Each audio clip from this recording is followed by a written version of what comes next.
Assalamualaikum warahmatullahi wabarakatuh. Halo anak-anak, belajar bareng lagi sama Bu Jogi ya. Dan kali ini kita akan belajar tema 2, subtema 1, pembelajaran 5 dan 6. Dengan tujuan pembelajarannya sebagai berikut.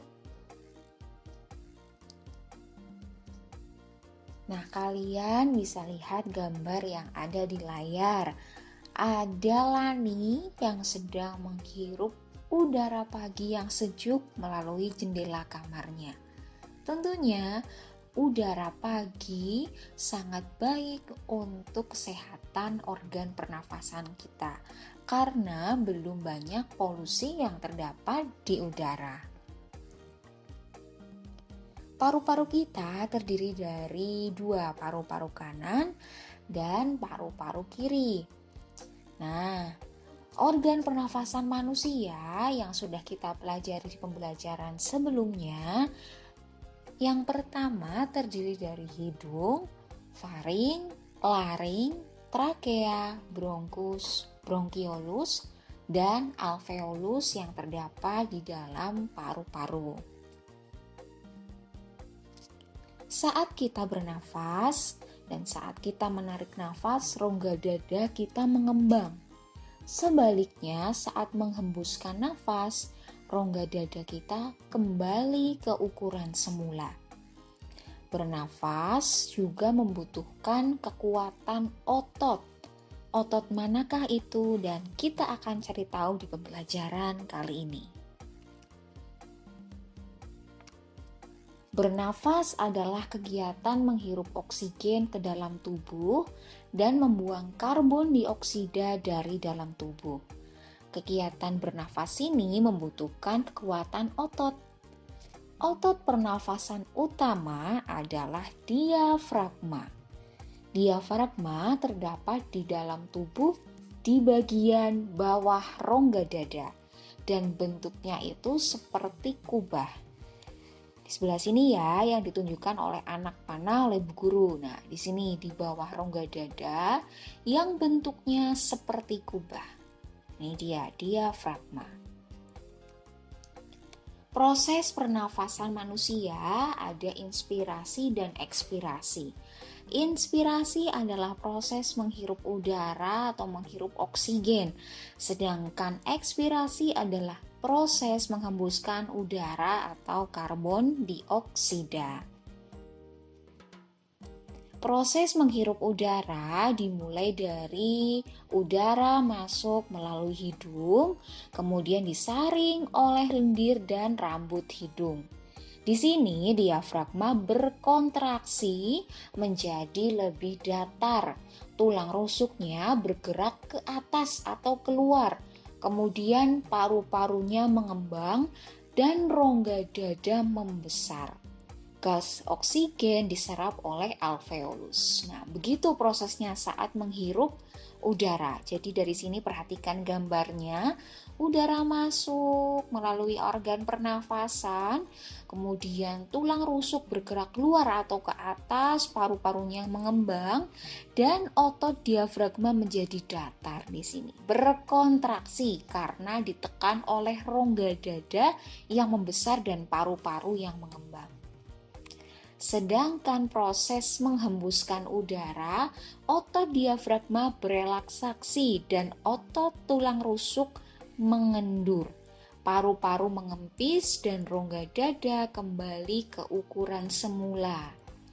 Udara keluar melalui saluran pernafasan, kemudian yang dikeluarkan yaitu karbon dioksida dan uap air. Perhatikan pada gambar di sini. Otot diafragma berelaksasi kembali ke bentuk semula, bentuknya seperti kubah. Kemudian tulang rusuknya bergerak masuk dan paru-parunya mengecil. Paru-parunya mengempis, rongga dada kembali ke ukuran semula. Supaya lebih jelas, perhatikan gambar yang ada di layar dan lihat perbedaannya.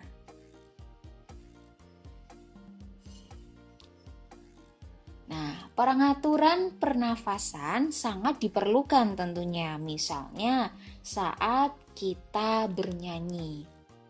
Nah, sekarang kita akan kembali belajar tentang tangga nada diatonis.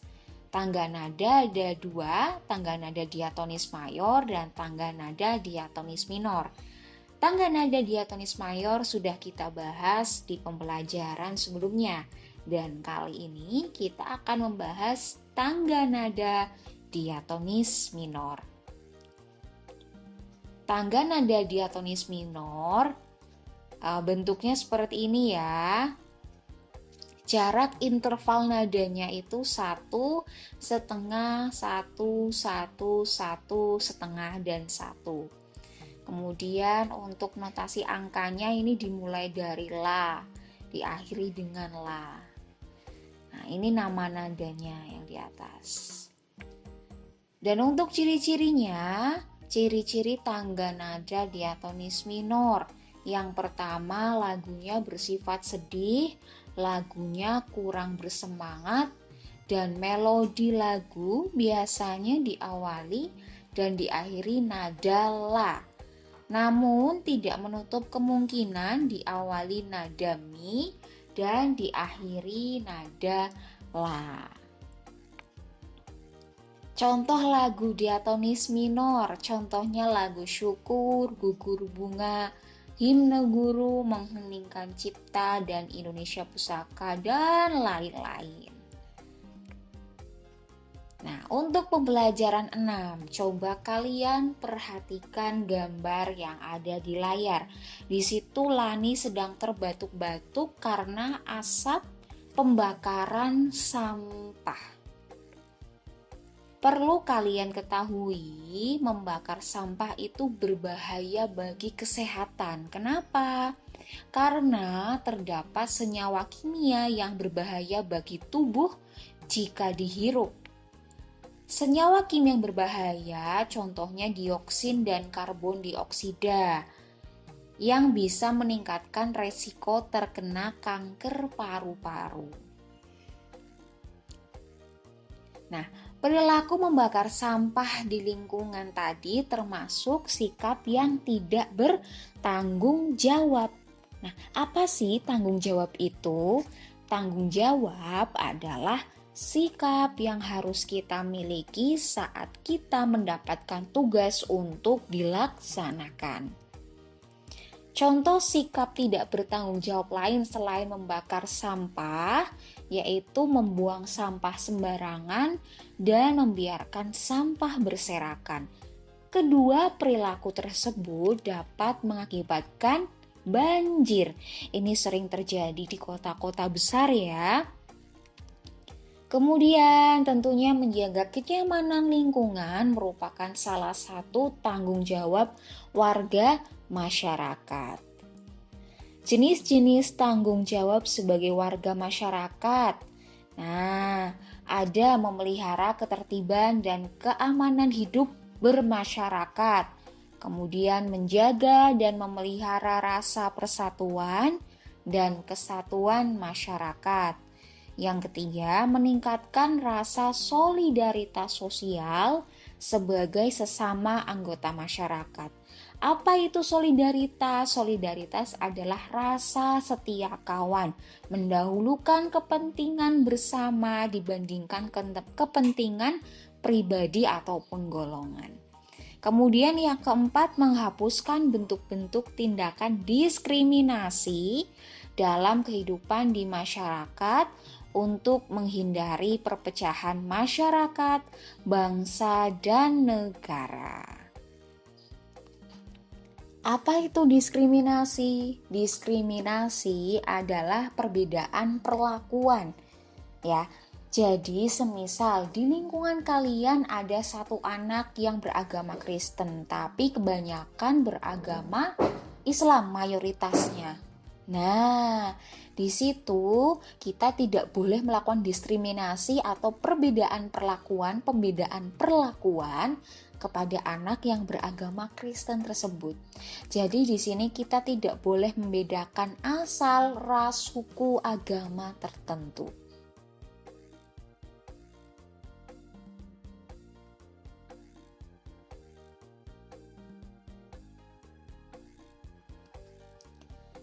Kemudian perilaku menjaga dan memelihara persatuan dan kesatuan antar warga. Coba perhatikan gambarnya. Gambar yang pertama yaitu melakukan kerja bakti di lingkungan.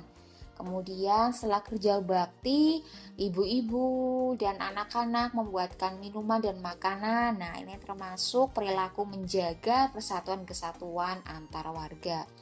Ada lagi si kaya membantu si miskin, membantu orang yang kekurangan. Kemudian tidak boleh memilih-milih teman ya, yang ini. Dan terakhir ini biasanya dilakukan oleh bapak-bapak yaitu ronda malam di lingkungan sekitar. Nah, sekarang saatnya kita latihan soal. Soal yang pertama. Saat menghembuskan nafas, udara yang dihembuskan mengandung banyak gas?